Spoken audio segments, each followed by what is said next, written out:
আজি নিখিল বড়ো ছাত্ৰ সন্থাৰ নিৰ্দেশত কেন্দ্ৰ চৰকাৰৰ কেন্দ্ৰ কমিটিৰ নিৰ্দেশত আজি শোণিতপুৰ জিলা নিখিল বড়ো ছাত্ৰ সন্থাই আজি ঢেকিয়াজুলি বয়জ হাইস্কুলৰ ফিল্ডৰ পৰা এই চাৰ্কেল অফিচলৈকে আমি এই ৰেলী কাৰ্যসূচী ৰাখিছোঁ। ইয়াৰ মূল কাৰণটো হৈছে যে 2020 জানুৱাৰীত যি বিটিআৰ চুক্তি হৈছে এপছু এনডিএফবি আৰু ইউবিপিৰ লগত, আৰু এই চুক্তিৰ দ্বাৰা যি নেকি দফাবিলাক ৰূপায়ণ কৰিব লাগিছিলে অসম চৰকাৰ বা ভাৰত চৰকাৰ আজিলৈকে ৰূপায়ণ কৰিব পৰা নাই। এইটো আমাৰ কাৰণে খুব দুৰ্ভাগ্যজনক বা দুখ লগা কথা। তো আমি আশা ৰাখিছোঁ যে আহি থকা 2026 নতুন বছৰ আগে আগে আৰু উইণ্টাৰ ছেশ্যনত যি পাৰ্লিয়ামেণ্ট হ'ব আৰু আহি থকা আসাম এছেম্বলি ইলেকশ্যন আছে, ইয়াৰ আগে আগে যাতে আমাৰ যি বিটিআৰ চুক্তিৰ সকলো দফাটো যাতে ৰূপায়ণ কৰে। যি শোণিতপুৰ আৰু বিশ্বনাথ জিলাৰ বৃহৎ ট্ৰাইবেল এৰিয়া বা বড়ো গাঁওটো বড়োলেণ্ডত অন্তৰ্ভুক্ত কৰা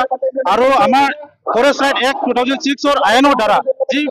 লেণ্ড টাইটেল চাৰ্টিফিকেট দিয়া, এই লেণ্ড চাৰ্টিফিকেট আজিলৈকে দিবলৈ সক্ষম হোৱা নাই। তো এইবিলাক দিব লাগে আৰু 6.3 দফাৰ দ্বাৰা যি স্কুল প্ৰভিঞ্চিয়েলাইজ হ'ব লাগিছিলে এইবিলাক হোৱা নাই। তো আমি আশা ৰাখিছোঁ যে কেন্দ্ৰীয় কমিটিৰ যি ডাইৰেক্ট ফাইনেন্স 6 মাহৰ ভিতৰত 1500 কৰোड़ টকা বিটিচি কাউন্সিলত দিয়া কথা, কিন্তু আজিলৈকে দিবলৈ সক্ষম হোৱা নাই। তো আমি কেন্দ্ৰ চৰকাৰ অসম চৰকাৰৰ দাবী ৰাখিছোঁ যাতে অতি সোনকালে আমাৰ এই বিটিআৰ চুক্তিটো ৰূপায়ণ কৰে আৰু অনাগত দিনত যাতে আমাৰ যি কাউন্সিলৰ যি মৰ্যাদা এইটো মৰ্যাদা ৰাখিবলৈ দফাক লৈ 2026 আগে আগে যে কাৰ্যসূচী কৰিব লাগে আৰু অনাগত যি শীতকালীন অধিৱেশন আছে, উইণ্টাৰ ছেশ্যন আছে, ইয়াত বিটিআৰ 1.4.3 দফা মতে যিটো এতিয়া আৰ্টিকলটো এমেণ্ডমেণ্ট কৰি যি 125 এমেণ্ডমেণ্টটো আনিব লাগে, এই বিলটো যেনেকৈ উলিয়াই আনিব লাগিলে, নহ'লে আমি বদলাই আন্দোলন নামিবলৈ আকৌ আমি বাধ্য হ'ম। 2026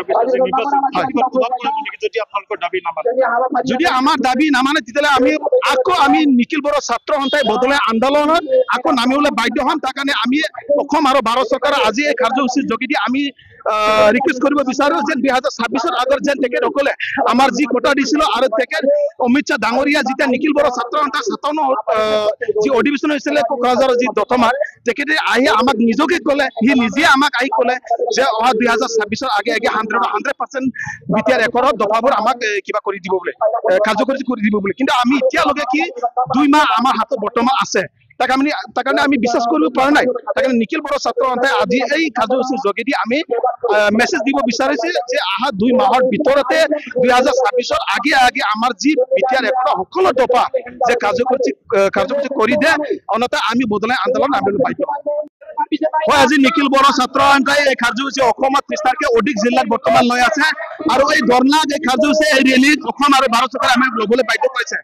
কাৰণ যোৱা 2027 জানুৱাৰীত যেতিয়া বড়োসকলৰ সকলো সমস্যা সমাধান কৰিবৰ কাৰণে যি বিটিআৰ একো হৈ গৈছে আৰু এই বিটিআৰ একো আজিলৈকে 5.5 বছৰতকৈ বেছি হৈছে, তাৰ কাৰণে বিটিআৰ একো সকলো দফা যে কাৰ্যসূচী কৰিব লাগে এই দাবী আজি নিখিল বড়ো ছাত্ৰই কাৰ্যসূচী ল'বলৈ বাধ্য হৈছে। আৰু এইখিনি যিখিনি কাৰ্যসূচী ল'বলৈ বাধ্য কৰিলে এইটো অসম চৰকাৰ আৰু ভাৰত চৰকাৰে আমাক ল'বলৈ বাধ্য কৰিছে।